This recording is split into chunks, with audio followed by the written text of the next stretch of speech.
تو نبی علیہ السلام نے بڑی واضح ہدایات عطا فرمایا کہ جب تم میں سے کوئی روزہ رکھے، روزے سے ہو، اور کوئی اس سے جہالت اور جھگڑے سے پیش آئے، اور یعنی اس سے جو ہے ایسی بات کرے جو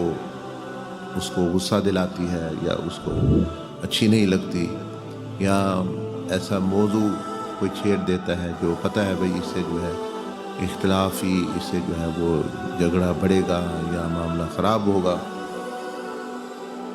کوئی گالی دے دیتا ہے دوسرا، کسی کا مطلب کسی کی زبان تو نہیں بندہ پکڑ سکتا یہ چیز، تو وہ کوئی بھی کچھ کہہ سکتا ہے، کوئی بھی کچھ کر سکتا ہے۔ اب آپ علیہ السلام نے فرمایا کہ جب یعنی تم نے ایک عمل کیا ہوا ہے، ایک نیت کی ہوئی ہے اللہ کی بارگاہ میں مشق کرنے کی،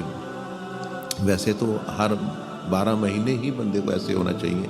لیکن یہ خاص طور پر رمضان شریف کے بارے میں آپ نے ہدایات دی، اس میں میاں بیوی ہے، اس میں جو ہے دوسرے لوگ ہیں، پڑوسی ہیں، اس میں رشتہ دار ہیں، اس میں جو ہے ساتھ کام کرنے والے لوگ ہیں،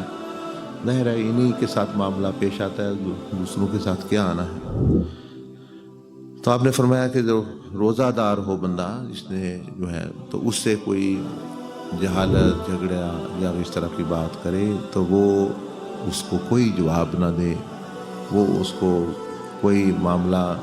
جو ہے اس کے بارے میں ایسی بات نہ کرے کہ وہ بڑھے، کہ وہ تھوڑی کرے، یہ زیادہ کرے۔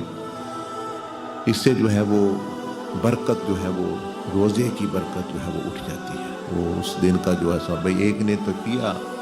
تو دوسرے نے جو ہے آگے اسے وہ اس سے بڑھ کر ہے تو دونوں برابر ہو گئے۔